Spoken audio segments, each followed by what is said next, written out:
Right, so for those of you who have not joined us yet, welcome.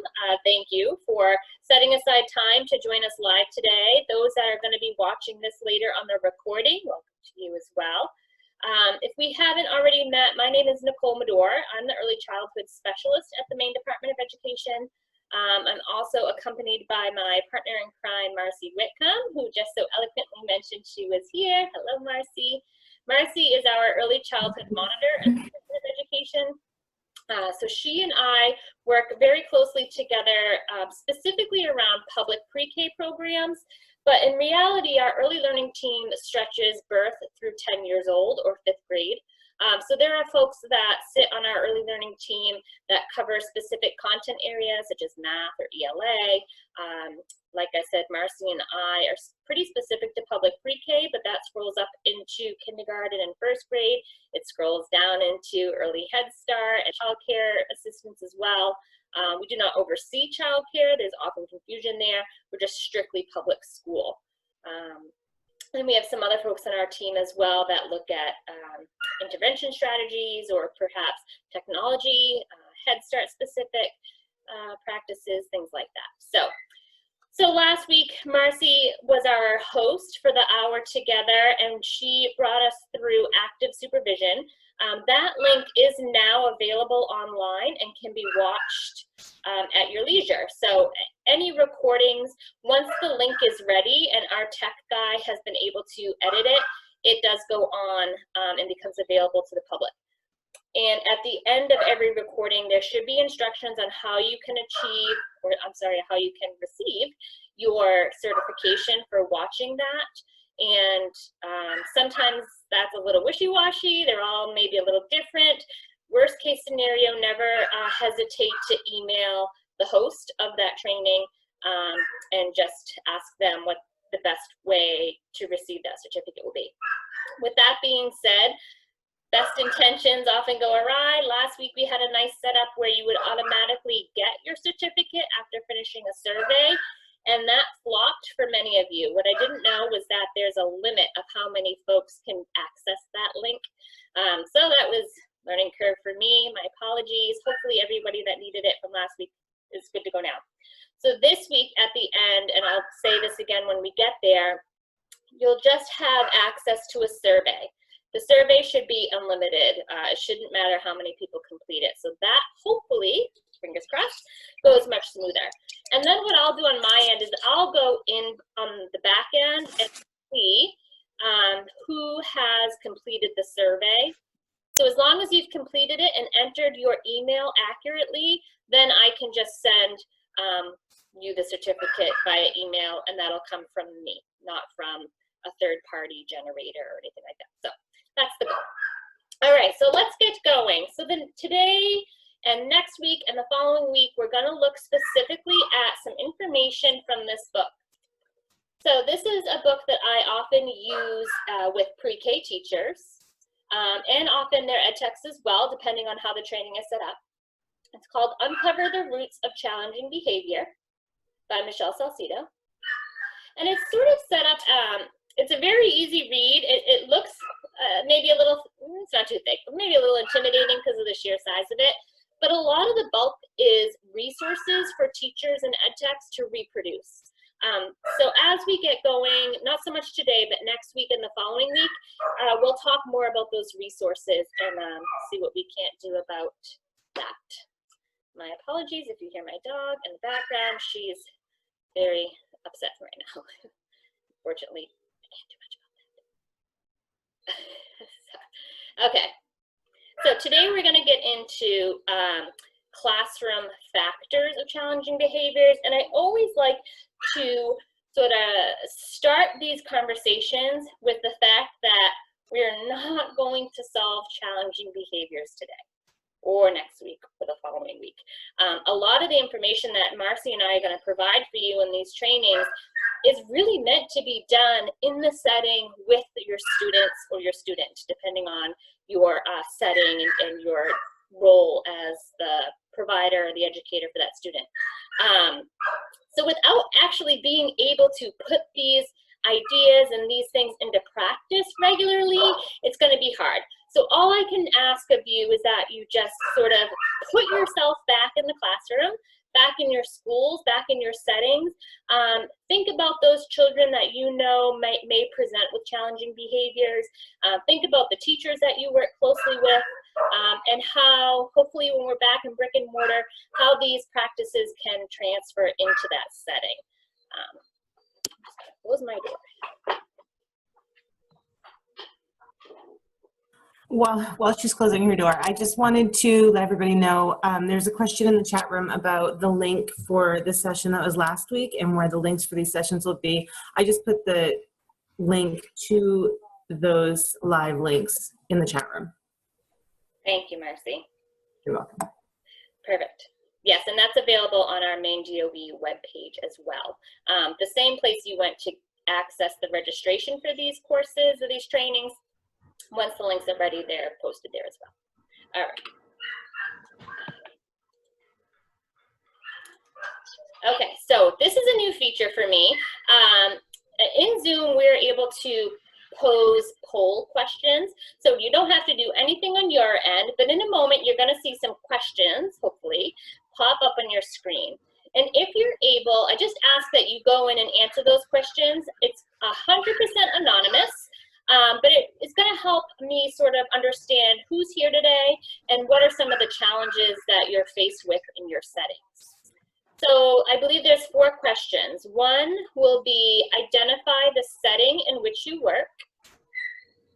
Below that will be what behaviors are you witnessing most commonly? Again, put yourself back in the setting of your schools. How often are these behaviors occurring? And then what strategies are you currently using to de-escalate these behaviors? So here comes the polls. And like I say, just take a minute to answer them best you can. They may not be perfectly fitting for you, but closest one you can. Okay, so you should see that on your end. I'll leave it up for just a couple minutes, well, not even that long, and we'll see the results.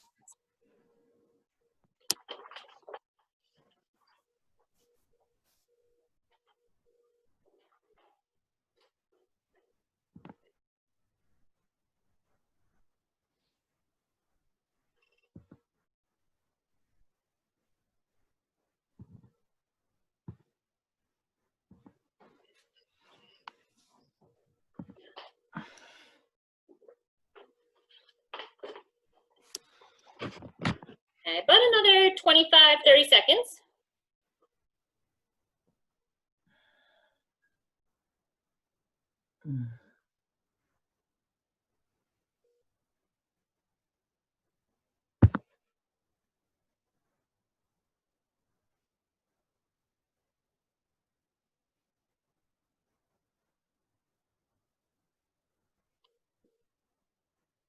There seems to be a few problems with resetting on the poll. Are you getting answers? Yeah, I see them coming in on my end. Great. Okay. So my apologies if it's not, doesn't seem to be working seamlessly on your end. I can on my end see responses coming in. I have no idea who they're from necessarily. Like I said, it's anonymous, but it does appear to be working pretty well for the majority of folks on. So we'll take a look at these results in just a second. Do about 10 seconds.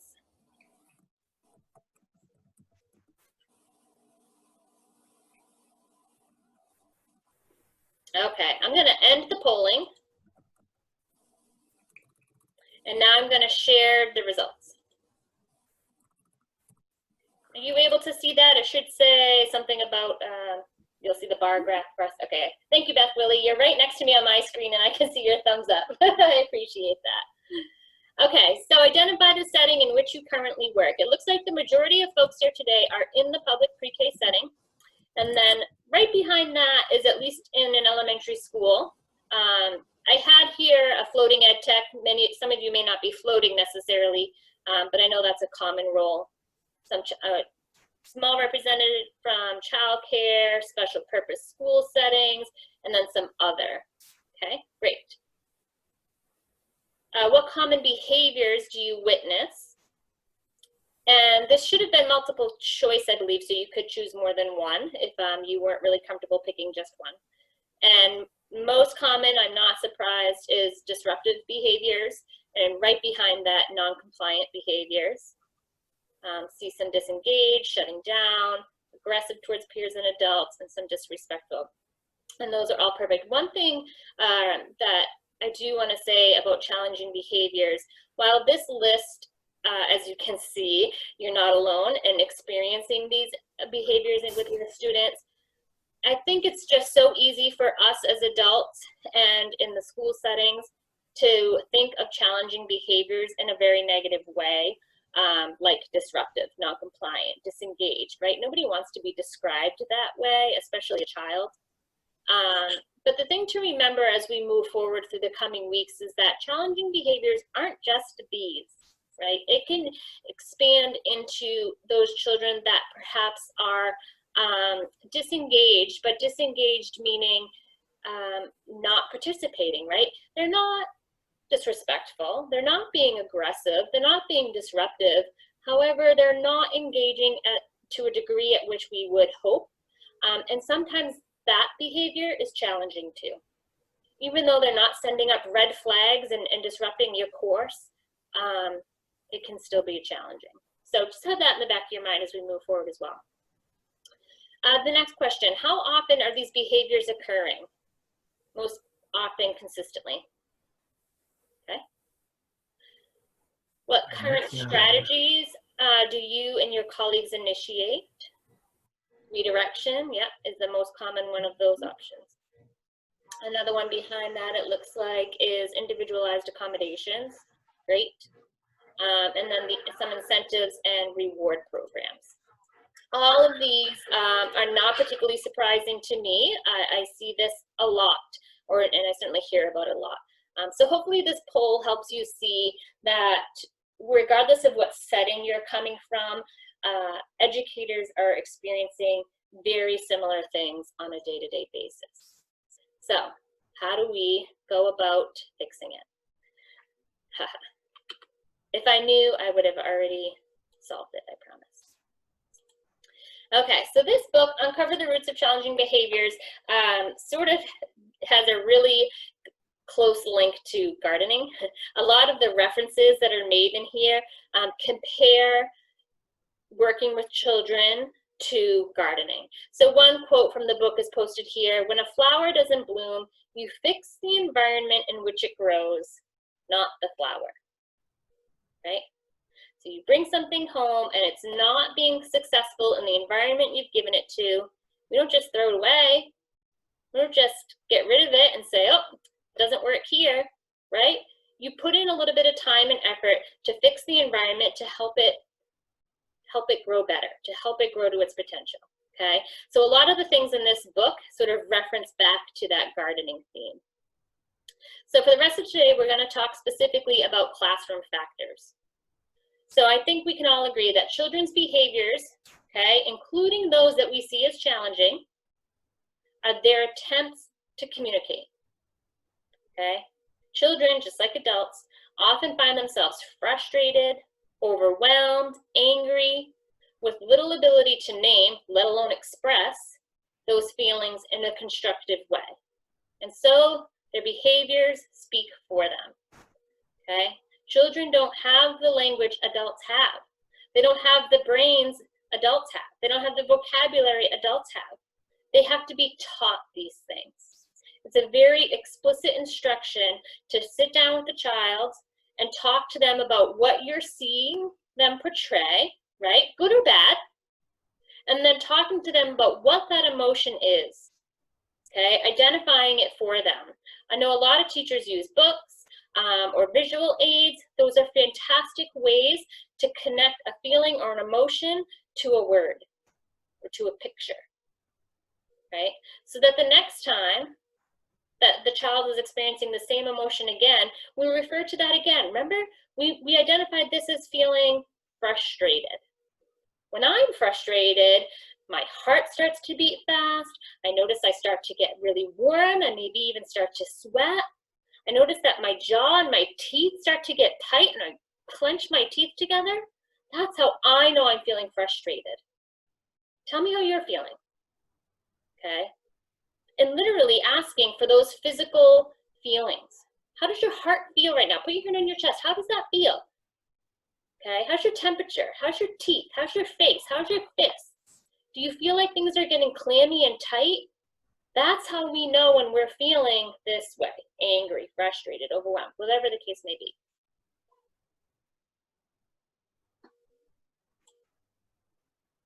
So now take a second and just think about a child who you know who experiences challenging behaviors. Okay, again, like I said before, it might not be disruptive or aggressive, just a behavior that you find challenging. And how might your approach change if you shifted your focus from fixing her or him to adapting the environment so that she or he can be successful? Okay, that child is your plant. And for whatever reason, they're not thriving where they are. So have them in your head. And remember that by proactively meeting the needs of children, we can reduce, not solve, but reduce challenging behaviors in the early childhood classroom. So chapter 1 of our book focuses really closely on classroom factors, and Michelle Salcido identifies 10 factors within a classroom environment. So that's what I'm going to go through in the next few minutes. Before I do so, are there any questions or concerns that have come up for folks thus far? I just don't want to get too far ahead of myself and then not be able to relate that. There's a little in the chat room, but no questions or concerns. Okay, so good to move on. Perfect. All right, so let's look at the first 3 factors, specifically the first one, the appropriateness of expectations. Okay, so thinking about the lead teacher in the classroom, thinking about the ed tech, thinking about the administrators in the school.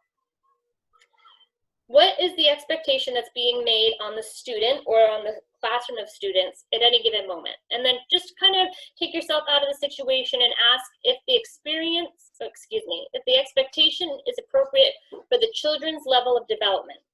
So 4- and 5-year-old children, right, pre-K, maybe even kindergarten students, can sit at whole group for 10 to 15 minutes. That's an appropriate expectation. That's not too much. But now ask yourself, is the expectation appropriate for a particular child in the current situation? So if you're at whole group and you have 16 students and 15 of them appear to be on task and appropriately engaging with the activity, but one student is off task and perhaps hitting or kicking a peer, or rolling around and not being safe with their body, or standing up and maybe running or leaving the whole group's space. So what's happening that the expectation is appropriate for the majority of the children, but not for that one? What is it about this time and space that this one child, or maybe even 2 or 3 children, are struggling to comply? Okay. I'm not necessarily going to tell you what's wrong with it because I don't know, but it's just a question to have in your head to sort of consider in that moment. And then ask, is the expectation needed for children's safety or well-being? Okay, so back to the whole group scenario. You have 16 children, 15 of them are all sitting up on their bottoms with their legs crisscross. The last student is not sitting crisscross. He wants to sit on his stomach and he's got his legs kicking behind him. Okay, the expectation of the teacher is that children are at whole group and attentive to the instruction or to the conversation or the story, the activity that's being given. So is that expectation of that child on his stomach kicking his legs with his hands and his chin in his hands, is it necessary to stop what you're doing to make that one child comply with the rest? Is he hurting anybody? Not in the example I gave. Okay. Does he, or have you witnessed him sit up straight with his legs crossed often before and be successful? Maybe, maybe not. Okay. Ask yourself and encourage the other adults in the room to ask themselves, why not? Why can't he sit on his stomach? Not bothering anybody, and he's following expectations, and it's appropriate. Okay. Same might be true outdoor at recess or during centers in time inside during the day.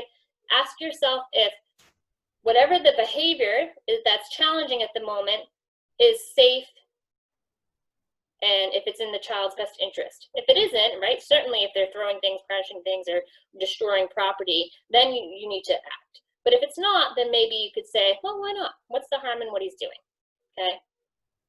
And then waiting for children's attention span, so the 2 to 6 minutes. So in this book, it mentions that a child has an attention span either 2 below or 2 above their age.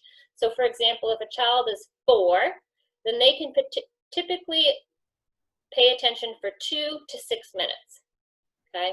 Anything beyond that, so we were saying whole group maybe 10 minutes or a little longer, they might comply during that time, but their attention span may have waned. So just thinking of that in reference to your child that you have in mind as well. And then self-control and impulses. So again, talking to students and identifying with them their ability to be impulsive and when that may or may not be okay. Okay, the next classroom factor, space design. So how do teachers use furniture and equipment to define spaces? It's mentioned in, I believe, the Reggio curriculum that your space design, the physical space of your classroom, should be the third teacher for those children, okay? So in a pre-K classroom, for example, you've got your lead teacher, you likely have an ed tech, and then that third teacher is the space, okay? So if you've got it set up in a way that has large gaps of space, guess what? I'm running because I'm 4 and running is fun. I don't want to walk. If I can get from here to there fast, that's what I'm going to do, right? So if you have your space and your furniture set up in a way that eliminates those large tracks, then you're likely going to discourage running, for example, okay? Take a look at your classroom. Just because it's set up one way one year and it was successful that set up that way, doesn't mean it's going to be for your next group of kids the following year, okay? Be open to rearranging and just seeing your materials and your furniture in different spaces, okay? Open learning centers, and furniture placement. Again, just being mindful of what's available and when, and just being really honest and vocal about that. The third classroom factor here is your material options, okay? Too few, too many, developmentally inappropriate, okay? Lots of things to consider. Again, this is a hard one because some material might be very appropriate for some students with experience using such things, and it could be brand new to another student and they don't know how to use it. Blocks is a perfect example. Some children have grown up with blocks in their home or have come from child care centers that had wooden blocks. Other students are going to come to your classroom having no experience with blocks, and this is a solid, heavy object, and I like throwing. So guess what? There it goes, okay? So your materials and your centers in your classroom have to be followed up with explicit instruction on how to use them. Don't assume children are coming in with the same experiences as each other, okay? So asking yourself, are the materials too easy, perhaps, or lack interest? So a lot of times I'll go into classrooms that have jigsaw puzzles, right? Very appropriate for young children to use. The only problem is the jigsaw puzzle was bought from a yard sale 4 years ago, and it was 50 years old then. So now the jigsaw puzzle isn't very enticing because maybe it's worn down, maybe there's a piece or two missing, okay? Maybe it's too easy. Maybe it's only a 10-piece jigsaw puzzle and it's the end of the school year and your students are ready for 50 or maybe even 60-plus piece jigsaw puzzles, okay? So being really mindful about what the materials that you have available are.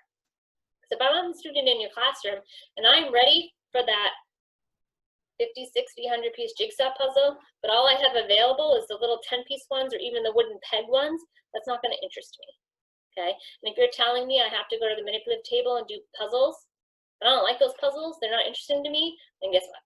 I'm likely not to comply, okay? Repetitive materials, materials that are too challenging, so the flip side of what I just described. And then again at the bottom, just a reminder to teach and model how to use those materials. So a great time to do that might be during whole group. If you're going into centers, taking a minute to model the materials that are going to be available for children that day. or during centers, during small group, you move around and model and teach how to use the materials then. Okay, whatever works best for your classroom. Questions?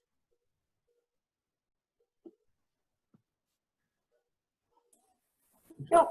A lot of comment about what you're talking about, but maybe too many to read out loud right now, but Okay. no questions. That's fine. Anything that's challenging, Marcy, that they disagree with? Naomi did mention, and I think there's probably a lot to this, that as ed techs, they don't always have a say in how a classroom is arranged and the materials that are out, which I think probably is true. I would believe that that is true too. And it came up also around being an ed tech in the classroom and not feeling like you have the authority perhaps to step in situations that might be arising between peers. And I don't have a clear answer for that. And to be perfectly honest, over the course of the last week, I've been thinking about that and wondering what we can't do in terms of advice. It's easy for me to say, just have a conversation with your teacher, right? Like, you're a teacher in that classroom too. But I would be naive in thinking that that's a comfortable situation for folks to have. So I appreciate your honesty in bringing that up. And it is something that's on my mind moving forward of how to potentially address that. Okay, so let's look at classroom factors 4 through 6. Teacher responsiveness. So this is the degree to which classroom teachers are responsive to children's needs and interests, okay? So remember, in this sentence, I consider you a classroom teacher as well. Whether you're the lead teacher, whether you're the assistant teacher, whether you're a one-on-one aide, your interaction with the student in the classroom matters, okay? And so when this says classroom teacher, I'm referring it as a wide range of folks. So the degree to which you're responsive to children's needs and interests. So children may communicate their lack of engagement through their behaviors. Oops, let me just go back one bit. So this sort of gets into knowing your students. So next week, we'll talk a little bit more about that, child interactions and child relationships. But here on teacher responsiveness, it's responding to the needs of your student in any given moment, but also over time. So if you know your students outside of school perhaps have a special interest in a sport or a hobby, or their family partakes in something together regularly, some type of routine, tradition, or something like that, knowing that about them and responding to that in the classroom can really help with your relationship and with behaviors. Also, if you know that that child has experienced something that another child has, linking them together as peers can be really helpful, okay? So this sort of world of remote learning right now is a great example because a lot of teachers are hosting Zoom meetings with their classes, and we've heard numerous times that they've been difficult because the students, the young students, are, you know, on the camera with their pets or on the camera with something from their house, like it's a big show and tell every day, right? But knowing what those students have and how you can relate that to another student can be really powerful in building relationships with each other and among their peers. Sensory stimulation, this is a big one. Okay, so reducing sensory overload. And this can be really hard because one child's sensory needs could be the exact opposite of another child's.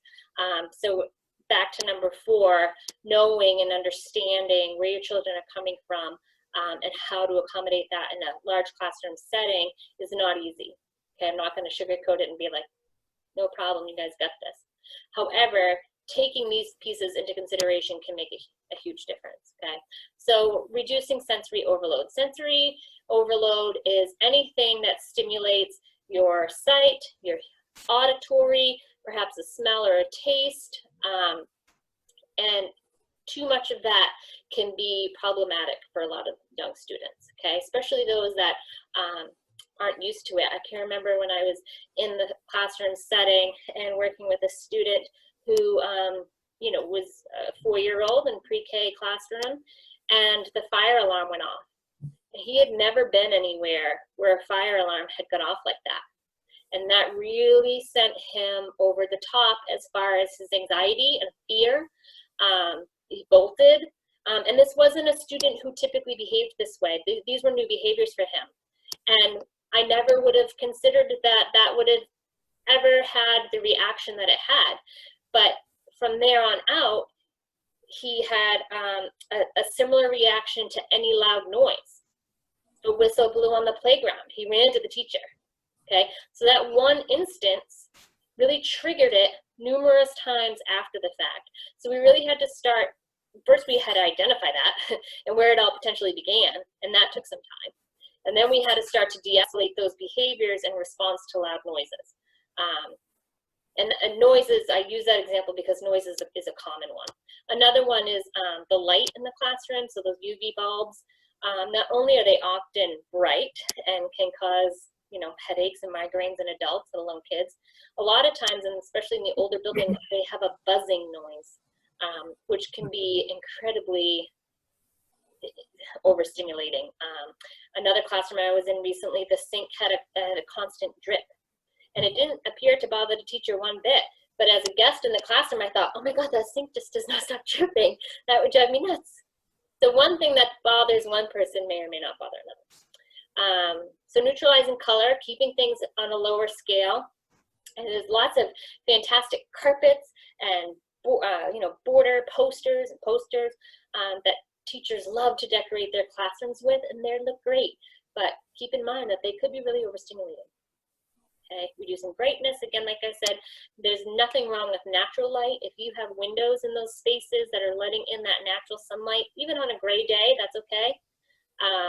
If it's bright enough, or even adding a soft lamp and just never even using the UV lights could make a big difference in children's behavior.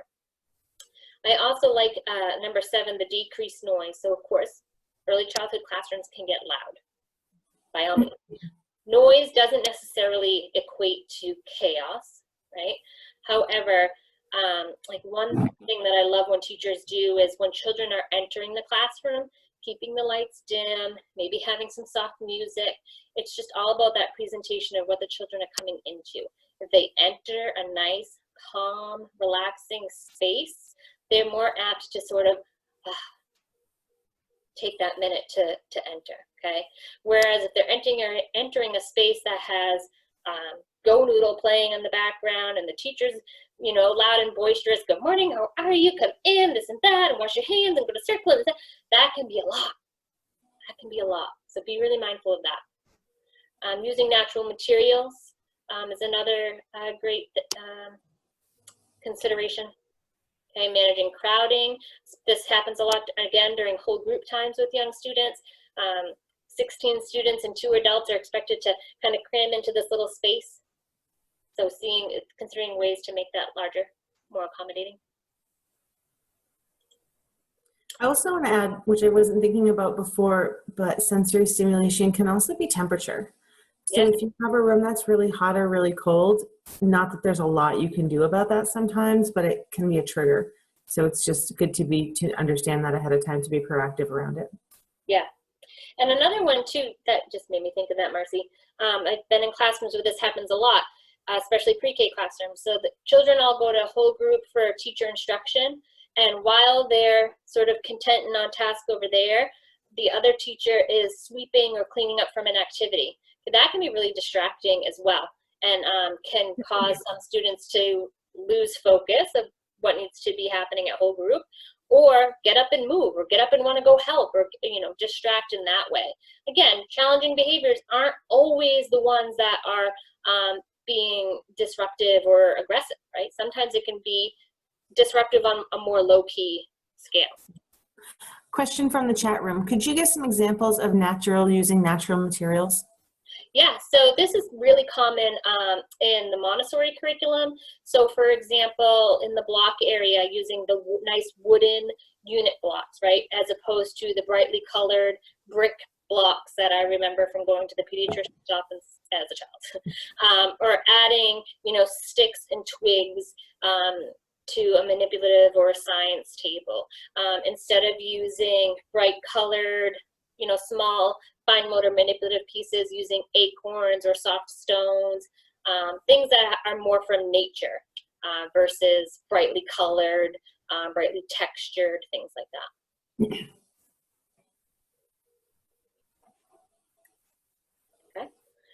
The sixth classroom factor mentioned in the book is temptation, so reducing the need for the word no. I wish you all the best of luck with this. But this is a really important piece. So limiting temptations to engage with unsafe objects. A biggie here is the teacher's desk, okay? This big, bright light in the classroom, the teacher's desk that has picture frames and computers maybe, or equipment, or hot coffee, or pencils and pens, right? And are children allowed to touch it? Not usually, okay? So how often, especially in the beginning of the year, are we saying, nope, can't go back there, that's the teacher's space, nope, come over here, this is your space, that's my space, nope, right? So reducing that temptation, reducing those reasons to say no. Do you really need that teacher's desk in the classroom? I would say no. I know a lot of teachers will fight me on that, and that's okay, I'm up for the challenge. But no, you don't, and if you do, if you need a space to house those materials, can it be in somewhere where there's a door that you can shut it behind, or a curtain that you can pull, or something like that? Okay, the same might be true for cleaning materials. You know, the Clorox wipes or the sprays, anything like that, that you know you don't want children getting into. Out of sight, out of mind.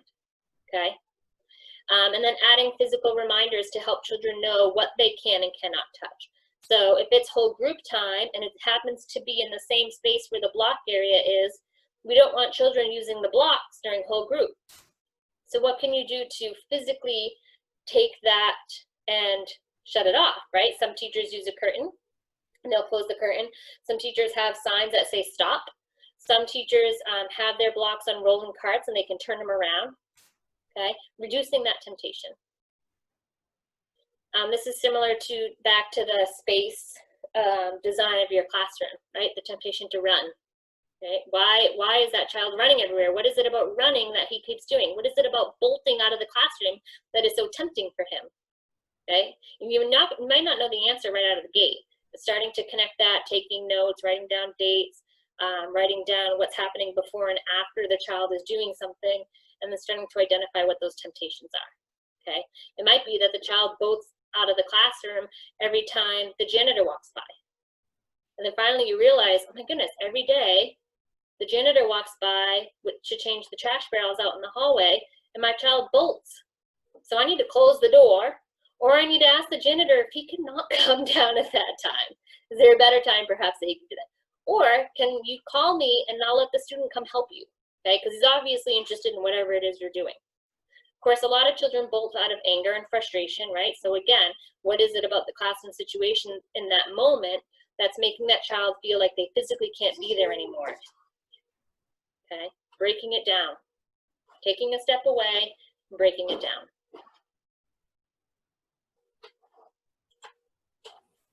There's a lot of chatter in the chat room right now about what people are using instead of saying no. And so a few examples are not right now, teacher touch, no thank you. And I just kind of want to throw out there that this is a little bit off topic, but not really. It's all about positive interaction. So a lot of times children may not know what the expectation is. So instead of saying not now or anything that may be considered negative, rephrase it into a positive and let the child know what they should be doing. So if they're not supposed to be touching something, instead of saying, no, don't do that, you could say, you know, those are teacher things, let's go find you something you could do, try to rephrase it positively. Perfect. Another strategy that I know a lot of folks use, especially in the special ed world, is first and then statements.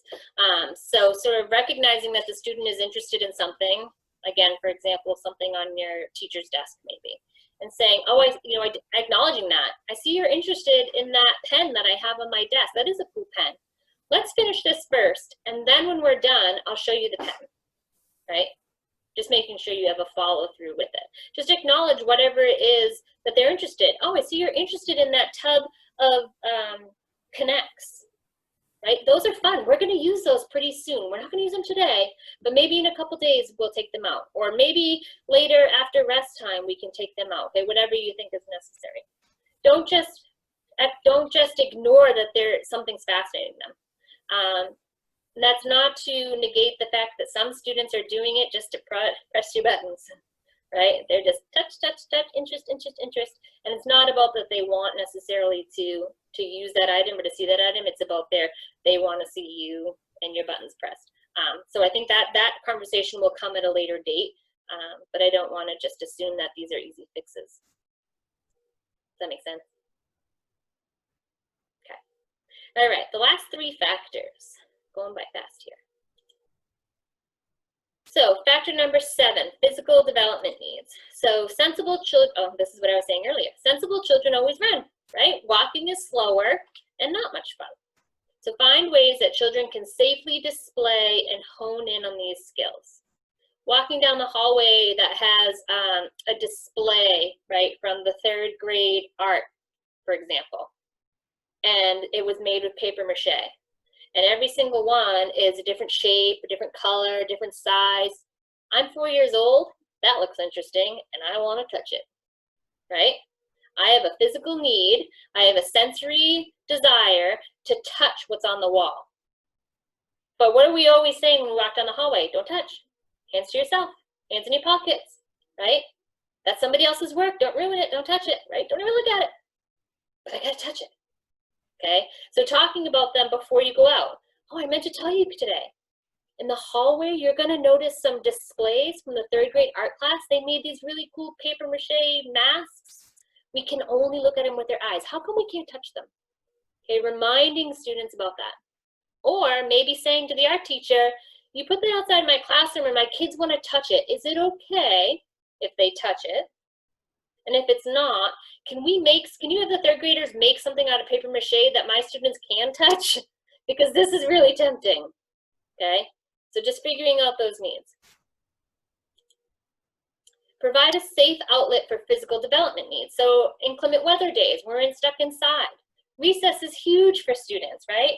And I think we can probably all agree that it's one of my biggest pet peeves when students are taken time away from recess for something that they did. It's like a punishment, right? If you continue to do that, you're going to stay inside with me for 5 minutes. Those kids need that time outside, not just for the fresh air, but the physical development side of things too, right? If you keep running in the hallway, you're going to stay in with me for recess. They need to run. That's what they're doing. That's where it's safe to run, recess. Don't take it away from them, right? That's just counterintuitive. It doesn't make sense. So providing a space where students can do that. Can they run in the hallway? Going back to that, why not? Why not? If one student's running and they need to exert that energy, can they go outside with an adult and run real quick? Can they go in the hallway and run real quick? Do you have those big bouncy balls that they can sit on and hop on? Or those little scooters they can sit on and wheel through? Okay, there's something about their physical development at the moment that needs to be addressed. I thought there was going to be something else before then, so I went a little quick. Another great thing, before I get into number 8, in classrooms they often have like those mini trampolines. That can be a great way. Sometimes teachers will have students go up to the wall and put their hands on the wall and tell them to push the wall, break down, right? And that's just helping the student exert that strength and exert that energy through their big extremities, okay? Sometimes fine motor isn't enough. They need to get their muscle and their strength and their body working in bigger ways. So trying to break down the wall, right, with their arms. Trying to sit on the ground and push the wall with their feet, okay? Getting out Play-Doh can help. That's more of a fine motor, but still sometimes that can be enough pressure and enough squishing.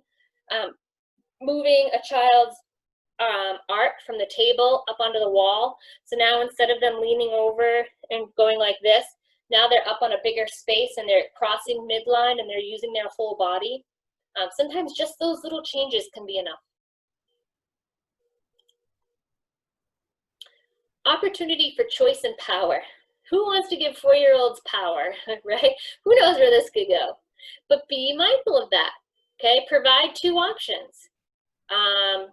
Do you want apples or goldfish for snack, right? So this might be to a child who doesn't typically like snack or has a hard time making choices for themselves. Or snack time is not often a successful period of the day for them because they can't make a decision or they can't find their can't settle their bodies to focus on it, right? So do you want to eat snack with me, or do you want to eat snack with Marcy today? Do you want to have apples, or do you want to have goldfish? Not taking snack away, but putting a little bit of power and choice on their end to make a decision where you're both happy, okay? The other key to that is not giving them a choice for something that you don't want, right? Do you want to have snack with me today, or do you want to go outside for recess? When you know darn well recess isn't actually an option, right? So being mindful of how you're wording it and what you're giving them as choices. Give a choice of materials and how to use them. Practicing family style dining, this comes from Head Start. It's a great practice in early childhood classrooms instead of going to the big noisy cafeteria. Again, back to that sensory stimulation. Family style dining is eating in the classroom, eating across from one another, not just in a row down a huge table. Sitting in chairs and tables that are developmentally our size for a 4-year-old. So our legs aren't flailing. There's no risk of us tipping backwards because there's no back. The food is close and appropriate to us. And then, of course, the adults are modeling language during this time, modeling serving, modeling independence. It can be very successful. Getting student input, including students in planning. So I love the planning one. So friends, we've had dramatic play set up as a veterinarian's office for 4 weeks now. Can you believe it? It's time to change it into something else. I want to hear your ideas. What else could we do in our dramatic play center? Okay, and then one student who you kind of mentally know isn't often going to dramatic play. He says, let's make it a dinosaur zoo. Okay, dinosaur zoo. That's interesting. Tell me more about that. And he gives you ideas about what he means, right? There'll be places for dinosaurs to eat and places for dinosaurs to sleep. Okay, that's interesting. Tell me more. Next thing you know, your dramatic play is a dinosaur zoo, whatever the heck that is, and your students interacting there, okay? So getting their input and planning around their desires. And like I said before, avoid fake choices, right? Don't give an option if it's not going to truly be an option. Number 9, clarity of expectations. Oh, goodness, I have my time. So sometimes it's not that children are exhibiting challenging behaviors. It's that they do not understand what is expected of them, okay? Whatever directions you've given were not clear. Our expectations given clearly and consistently with reminders over time, okay? So some students love it when you're wordy and go on with these long explanations, and they can tolerate and understand and process that information, and others cannot. So sometimes it's helpful for teachers to say, what I mean by that is we can't run in the classroom because it's not safe, versus saying if we run in the classroom and somebody trips and they bump their chin, they're going to have to go to the nurse, and then the nurse is getting into these big long explanations of why we can't run. You can't run because it's not safe, you might get hurt. Okay, just breaking it back down. And then consistently giving those reminders over time for all children. Okay, remember what I said. Why is it this way and not this way? You know, etc. Marcy, was there anything you wanted to add to that one? When we had been planning this ahead of time, is that what you meant? Yeah, the being clear, being consistent, and giving reminders, it's very, very important. A lot of times you may assume that the children know what the expectations are and they may not understand them. Yeah. And then consistently is just, you know, you're a broken record. You want to give them reminders, you know, walking feet, walking feet, walking feet. Everybody's using the same language. I think that's part of consistency also. So all the adults in the classroom are using the same language, and maybe there's visuals of, you know, the classroom rules or classroom expectations that are posted that you also can bring them to and show them a visual and say, you know, remember, we use walking feet in the classroom. What is it, you know, what is this picture showing you? That sort of thing. Right, and this I think is a big one too for bus drivers. So any way that we can help bus drivers with transporting young children, being clear with expectations. Because again, if you're a young child, the amount of times you've ridden on a bus alone without your parent or your guardian is probably low. And so a lot of behaviors get sparked on the bus because of this clarity or lack of clarity of expectations, right? They don't know what they can and can't do until they do it and potentially have a consequence for it. There's one question in the chat room from Maureen. Is it not better to have less verbal when communicating expectations? I would say when you get to know your kids, it depends on the child, but also more visual and to the point, understandable, clear. Yeah, so less is probably better sometimes. Yeah, I would agree. Keep it simple.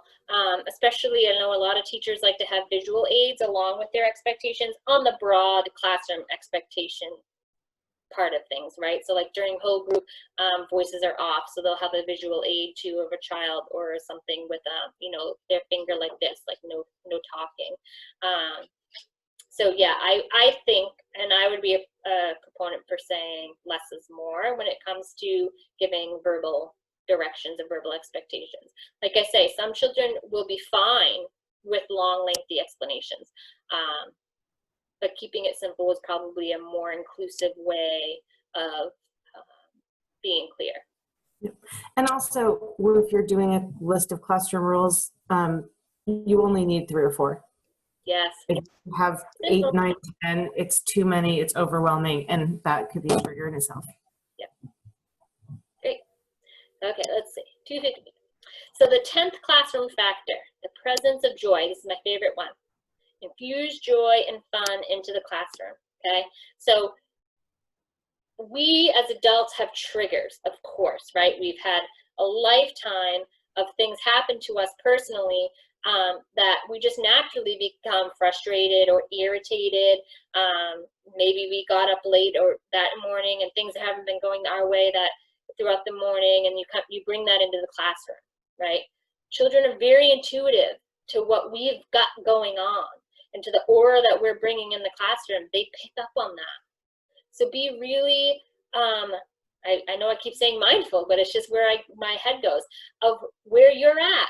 What's the level of joy you're bringing? How happy are you to see that child today? Even if yesterday they scratched you and called you names and were angry with you, okay? Don't bring that into the classroom the next day. Start over. Okay, you're going to welcome that child and welcome that group of kids back into your setting with joy. Okay, and do your best, and it's so hard, I know, but do your best to infuse that over the course of your time with the children. All that negative energy that you've experienced personally has got to stay away. Okay, I have this saying, and my husband and my kids always roll their eyes when I say it, but you get what you give. If you're presenting with joy, you're going to get it back. If you're presenting with irritable attitude and frustration, people aren't going to want to interact with you, and that's what you're going to get back. Okay?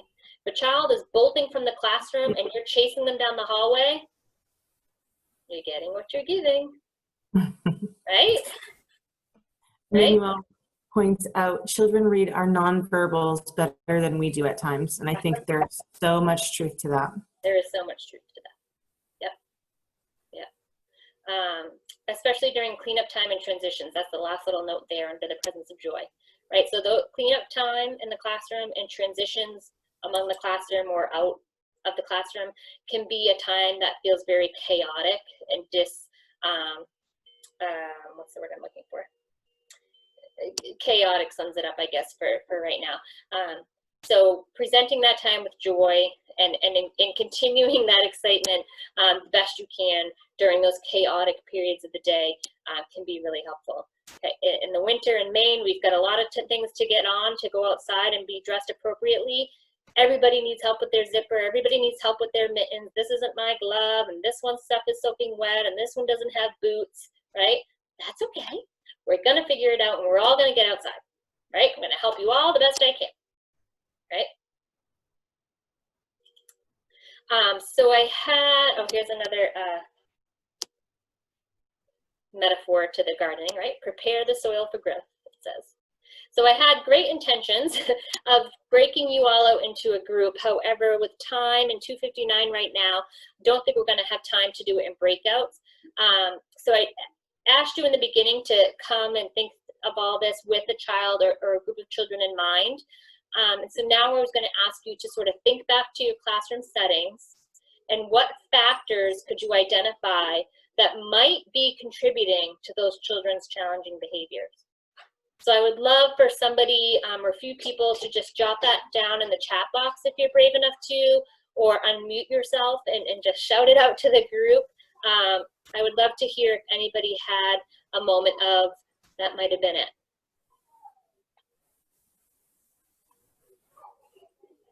So I'll read the chat room. Sensory things, too many distractions in the classroom, fluorescent lights. The question is on the screen. You can read it from the screen.